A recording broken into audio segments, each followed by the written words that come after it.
Ladies, welcome back to the Feminine Mystery. My name is Azalea Dawn, and today I wanted to mix it up a little bit.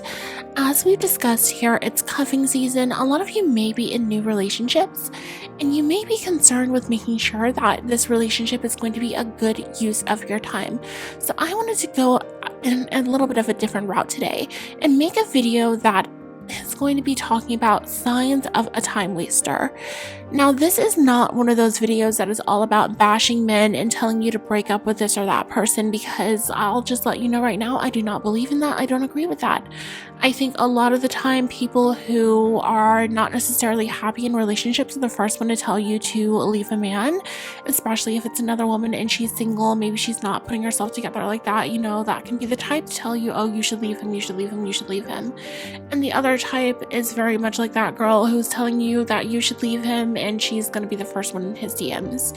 So I think that videos like this can be a really nice way to hear from somebody who's neutral, unbiased, does not know you personally, what you might be looking for, that's just telling you a sign like ahead of time. Okay, this really may not be what you want in terms of the relationship. So without any further ado, let's get started. But actually, before we get started, 2 PSAs, because I've had videos like this before and I want to make sure to get some things out of the way. Number one, if you are a man listening to this, please do not use this as some tool to abuse yourself, almost like having somebody yell at you and tell you how bad you are. This is not that. I believe that everybody, deserves love, and there is nothing wrong with not having, let's say, a certain amount of money, especially in this economy, etc., etc. At the end of the day, there is an audience here, and this is about a certain topic. It does not involve you, so maybe let's go find something that does involve you. YouTube is a big platform, so please feel free to find something that is more appropriate for you. A second disclaimer would be that, again, I am pro-relationship, pro-priority, but at the same time, we do need to look for some things. So this is not meant to be negative. This is just meant to be some things to be on the lookout for. Now, without further ado, let's get into it. Now, the first sign of a time waster is that he is not willing to spend money on you. This is something where it is not, again, about somebody being a bad person or cheap or stingy. It's not about pointing fingers or blaming someone else. This, at the end of the day, is about empowering ourselves to make decisions about what we will allow in our own lives. It's about us personally being accountable for what we're letting happen, how we're spending our time, and making sure that we're directing that into the most correct way for us. And again, in this economy especially, there's nothing wrong with somebody not having money. It's very understandable. Inflation has been out here getting everyone. So if you are in that demographic, I completely understand. But if you are somebody who is looking to be spent on, you're looking for princess treatment, you're looking for all of those things, that has to come from somebody who does have that to give. And 1 month into a relationship is long enough to see if that is the case or not. You don't want to be waiting a year, 2 years, 3 years on somebody who's just kind of stringing you along, making you a lot of promises about what they could buy you or what they could do for you, the things that they could, make happen for you, but then they're not actually doing it. I feel like one example of this that comes to mind was the Risa Tisa example with the Who the F Did I Marry series on TikTok. If you remember that, she was with a guy basically who claimed to have a certain amount of money, was always making promises about what he would buy her. Specifically, there was this entire storyline about a house and a BMW, and it never really materialized. At the end of the day, you need to be with somebody who is spending and is spending now, right in the present moment, not in some hypothetical future. So if he has something to spend, he should be demonstrating what he can do for you from the beginning. And within a month, that is enough time to really see who's serious and who's not. If he is not taking you on any trips, if he's not buying you any gifts, if he is not, even taking you on different experiences, let's say that you like to try different luxury restaurants or things in that area. Maybe you like to have these different events that you go to, and he is, essentially, paying your way through the night for that. If he is not spending on you, it is one of, a few things that's possible. One, he just doesn't have the money, which, again, understandable, but maybe not correct for you. 2, that he's just not a generous person. He does not want to spend this money on you, which again, it's better that you know now. And 3, that he maybe is directing it to another place or to another destination. Maybe that destination is another woman, just putting it out there. Either way, something is going on, and it's better that you take the sign early that, okay, this relationship, he may be a bit of a time waster. All right, the second sign of a time waster is a bit more unexpected. It's that he does not consult you on decisions that involve the both of you or the relationship. Now, what do I mean when I say he doesn't consult you? Because at the end of the day, we do understand that, a lot of men are natural leaders. They are not looking necessarily for an outside party's approval with the decisions that they're making. At the same time, there is definitely something to be said about somebody who genuinely does not give, a flip about how you do or don't feel in a relationship, especially when it comes to major things. Let's say he is taking a job in another location that's going to require him moving. Is he consulting with you about the time that these decisions are being made? Is he, having conversations with you about it a month or 2 in advance of when it happens to see how you feel? Is he factoring in your comfort and whether or not you're willing to move into his decision making and whether or not to take it? Because at the end of the day, I think when it comes to things like this, it's very common that people, may have to move or relocate for work. A lot of people in my corporate workplace have had to do that in quite a significant way, and it is a decision that involves an entire family. And it's very fair that people want to make different decisions. That said, somebody who does not even ask you, when a man really does not care how you do or don't feel, he doesn't care how, this decision impacts you, that is telling you something, and it's telling you that he has a vision of the future that does not include you. He simply does not care whether or not you stay or go or whatever happens in this relationship, and he's demonstrating that with his behavior. One thing I think is really sad is when we as women especially, we can be a little emotional and we might have this entire future planned out with someone where that energy is not necessarily reciprocated. This is very common, especially for, Cancerians. If you follow astrology, Cancer placements, Cancer sun, Cancer moon, it can be, the sign that is a little bit more delulu than the rest. And you can, be a few months into a relationship writing your name together on a napkin to see what your first name is going to look like with his last name. You might think that you're in a quote unquote premarital home or something like that. Cancerians can be very delulu, and that can make them great manifestors, but this is an entirely different topic. My point here is that this man should have a shared vision of the future with you and should be demonstrating that through his actions. If he's not really looping you into the picture, especially when it comes to these big decisions that he's making, that is a sign that this guy, again, is a bit of a time waster. He just doesn't care how you feel, and this relationship really doesn't have a future in his mind. Now next, I promise you really didn't see this coming, but it's a guy who is still very much actively maintaining his body and his looks. Now, this is something that can really rub people the wrong way, especially people who are, men who are very much into the wellness and fitness kind of niche. They may feel like, they want to be looking a certain way throughout their entire lives.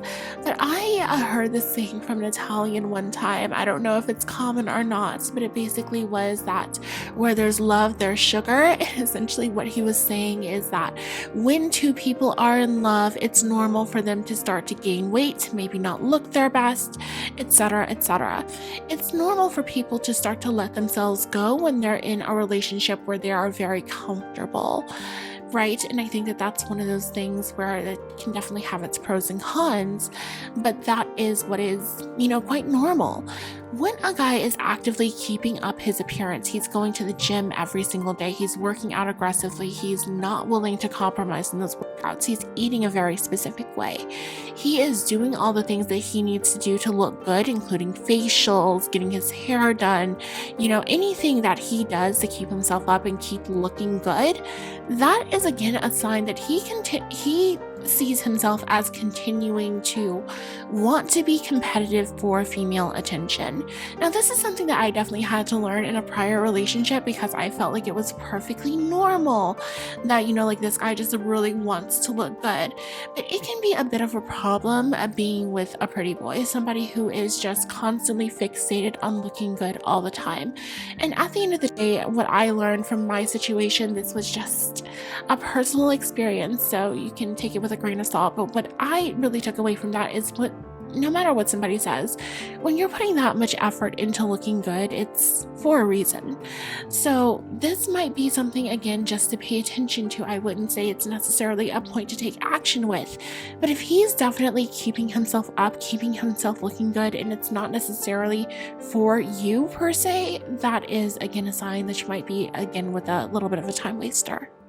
Now, speaking of keeping yourself looking your best, even when you're in a relationship, one great way to do that is to make sure that you're getting in those regular hair treatments so that your hair is always looking good. Good hair can really save you even when you're not wearing makeup, you're not really dressed up. If you have nice hair, you kind of, really have a lot taken care of. But one thing that can really stop you is when a hair treatment oil, like coconut oil or something like that, is really heavy, really greasy. It weighs your hair down, it makes you look kind of dirty when you have it in, and therefore you can't go anywhere or do anything when you're trying to get your hair treatments in. Now, this hair oil is going to be a very different approach to that because I've used science to actually sort things by molecular weight in order to make an ultra lightweight hair oil. So we have fractionated coconut oils, we have apricot kernel oil, and we have golden jojoba oil, which will all penetrate deeply into the hair follicle instead of just sitting on the outside of your hair. This is great for pre-poo treatments. It's great for any kind of, hair treatment, deep oil conditioning, anything where you want to be able to put it in and immediately go, because this is going to make it look like you just have naturally nice shiny hair, not like you have something in your hair. So if you're interested, you can check out the link in the description box below. We sell on Amazon. You can check my brand out there. Now, our final sign of a time waster is going to be that he's not making an effort to come and see you physically as often as possible. This is what's known as a lazy lion, basically a guy who is very passive. He doesn't really want to run after his food. He's just like, okay, if the prey comes to me, I'll eat, but if not, I'm just going to roll over and lay here. He's a lazy lion. He's not willing to go after what he wants. And this is something that I really think, there can be a broader conversation around in the world, especially related to anxiety levels, what's going on with testosterone levels, and, food, microplastics, things that may, disrupt, hormonal balances in people, both men and women. There is a lot to be said about that. That can be a different conversation, but at the end of the day, the behavior is what you have to deal with.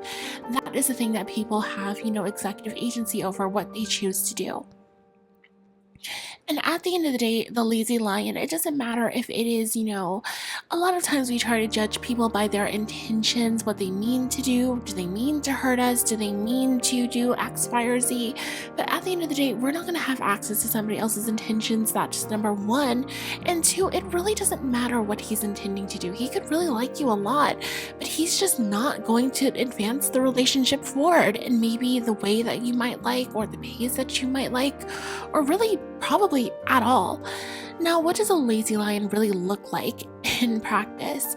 Now, this is somebody who, let's say you live, half an hour away. He's not willing to make the effort to drive over to you. He is maybe somebody who is only texting you when he is available. Let's say you have a job, you take your career very seriously, maybe you do real estate or something like that. He's texting you during work hours, completely inconsiderate of you, just because he happens to be available. But when you're actually ready, done with your job, maybe it's 5 p.m., 7 p.m., and you're ready to text him back, now he's not returning it, right? Somebody who's actively pursuing you, he's gonna get that notification and get right back to you as soon as he can. He's not going to, just wait around for a few hours and just see oh, is she available or is she not? He's also going to be somebody who is making an effort to see you physically, which means that wherever you live, if he has to travel for 30 minutes, 45 minutes in a car, whatever he has to do, he's going to be there. That's somebody who really wants to see you. Somebody who kind of wants you, kind of like they want, Chinese takeout. They'll take it if it's convenient, but if not, they're really not going to go over to the restaurant to get it. That's not the kind of attitude that you want when it comes to, again, somebody who is going to be a real life partner. That is somebody at the end of the day who is a lazy lion. He looks at you like you're a convenience, or maybe he thinks that you're not really worth going after. Who knows? But he's not willing to do the work to advance the relationship. Now, if you've made it this far into the video, we're going to have a very real moment. What should you do if you find that the guy that you're with is maybe a bit of a time waster? I do not believe in the entire breakup with him narrative, as I have said earlier in the video. I believe that you should take whatever situation you're in and work it to your advantage. So the best thing for you to do, especially if you're in a relationship that maybe is not going the best, is to start planning your exit in advance. I think that one thing where we really go wrong is that we start to, almost like we have this person who's over here and we're waiting for something to happen before there's a breakup, like some inciting incident like cheating or argument or something like that. And just understand that it doesn't have to be like that. You can decide that, this is not working, but you are not ready to respond to that yet. You can just give it some time. And it doesn't mean time for it to get better. I mean, it's just time for you to enjoy what you can enjoy in that relationship before you phase it out. Right? So we're at a pretty good cycle for that. Generally, people, tend to enjoy the holiday season together. And then, around the time that it's January, New Year's, that's a big breakup season. But also right before Valentine's Day, that is like peak breakup season. So that is really the time to end things. If you, maybe want to have, some warm, cozy, romantic moments over the holidays, but you don't see this working out long term. This is a pretty good cycle to do that with. In the meantime, there are going to be some of you who are not, super comfortable with being a little bit more of that dark feminine type, that we're going to do some things that are maybe a little ethically questionable. My philosophy is very much, don't let my boyfriend get in your way. If you have, other men who are pursuing you, let them do that. Build that capital up by currently being in a relationship. Everybody likes something that they can't have, so you may find that, especially if you are putting in effort, you're looking your best, especially if you have one of those pretty boyfriends, you're going to have to step up your game there. But once you start getting that attention, you start being a little bit more of a hot commodity, just, let it be known and really let that be the runway in which you can get gifts, you can get spoiled, both as much as you can in the relationship you're with, but also more and more with other men who are trying to get your attention. Because what you will find is that you have the perfect license to go out to dinners with other men, to maybe have drinks, go to events, go even traveling if you're very bold, I don't know. But you can do whatever, and then when it comes time, maybe if you're not really ready for that intimacy moment, I have a boyfriend, I have a boyfriend, I don't cheat, is going to be the perfect way to back out of that. So again, for those of you who practice with dark feminine energy, this is just a little bit of advice. Make the best of your situation. And with that, ladies, we're going to end this video. Thank you so much for making it all the way to the end. If you have any sort of, interesting signs of a time waster that you think, leave them below in the comments. I would love to see it. My moderation settings are high, but I promise you, I can see your comment at the very least. I will try to get it through publicly on YouTube as soon as I can. Anyways, I'll see you in my next video. Take care.